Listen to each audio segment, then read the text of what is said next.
faites pour les autres tout ce que vous aimeriez qu'ils fassent pour vous.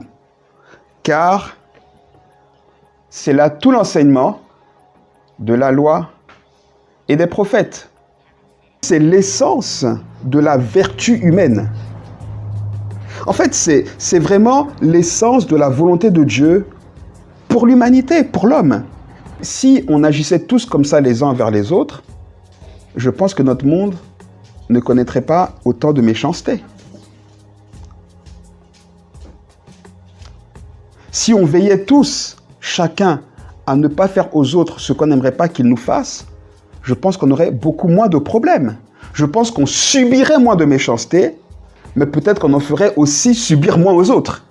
Parce que ça va dans les deux sens. On doit tous ensemble constater qu'on n'arrive pas à vivre selon cette parole de Dieu. Pourquoi certains chrétiens reçoivent de l'amour et en retour ne donnent rien ou du méchant. Évidemment, j'ai dit, la source, c'est le péché.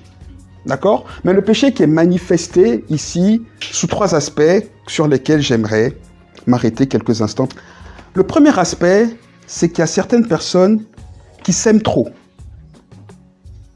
et qui sont donc finalement incapables ni d'aimer Dieu de tout leur cœur, ni d'aimer leur prochain. C'est les personnes qui sont incapables de se mettre à la place de l'autre. Parce que leur moi prend trop de place. Elle ramène tout à elle. C'est un réflexe. Ça peut être une maladie.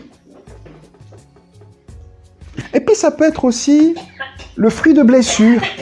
Et l'égoïste et l'orgueilleux est incapable de se mettre à la place de l'autre. Et ce type de personne ne peut pas aimer.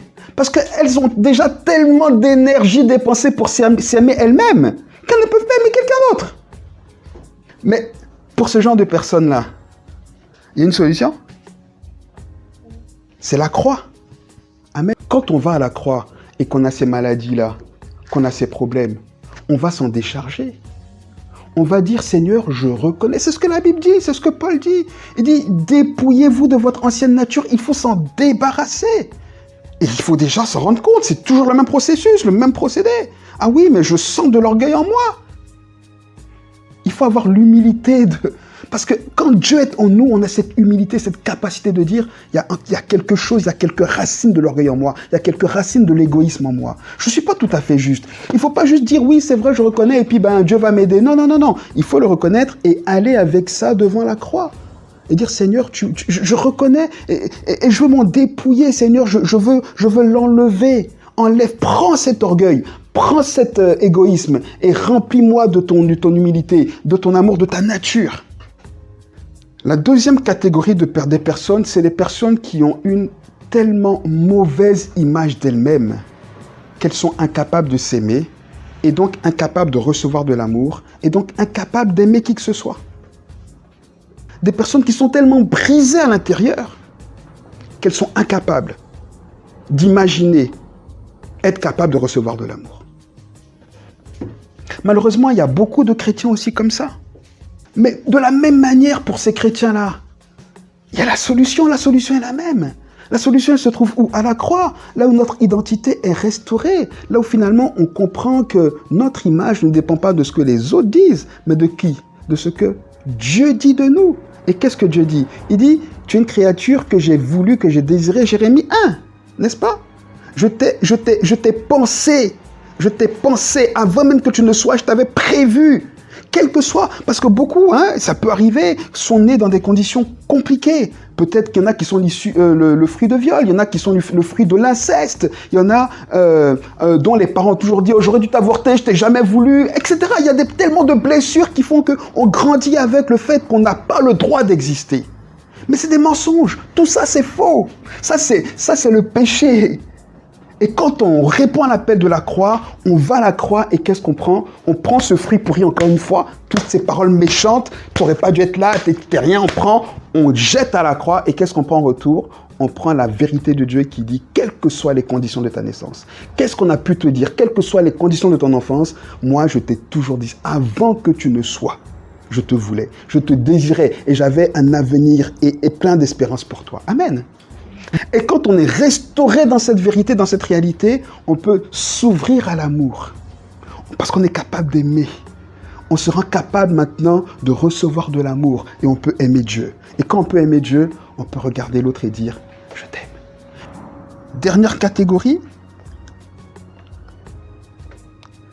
les personnes qui, pour une raison ou une autre, là j'ai parlé vraiment des personnes qui ont une image brisée d'elles-mêmes.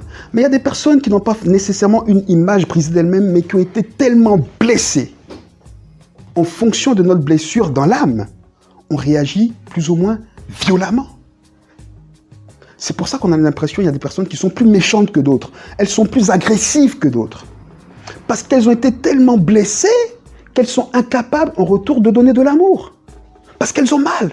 Parce que leur plaie, leur blessure n'a jamais été prise en compte. Et ce genre de personnes, finalement, tellement blessées profond dans l'âme, ne réagissent que par l'agressivité, par la colère. Sont incapables d'aimer. Parce qu'elles sont aussi incapables de recevoir de l'amour. Mais là aussi, pareil, la solution est la même. Le processus est le même, le procédé est le même. On ne peut pas juste être chrétien. En fait, le problème, c'est que beaucoup de chrétiens viennent à la croix, d'accord, descendent, donc meurent, ressuscitent et restent à la croix.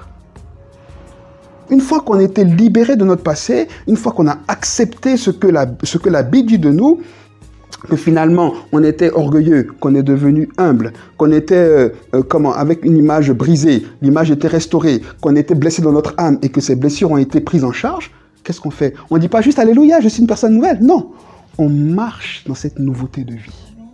Et comment est-ce que ça se manifeste?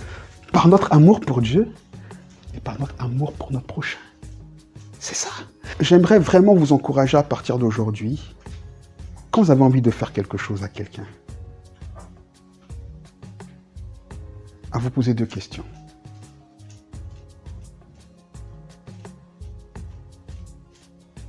Est-ce qu'en faisant ça, je manifeste mon amour pour Dieu? Qu'est-ce que Dieu en pense?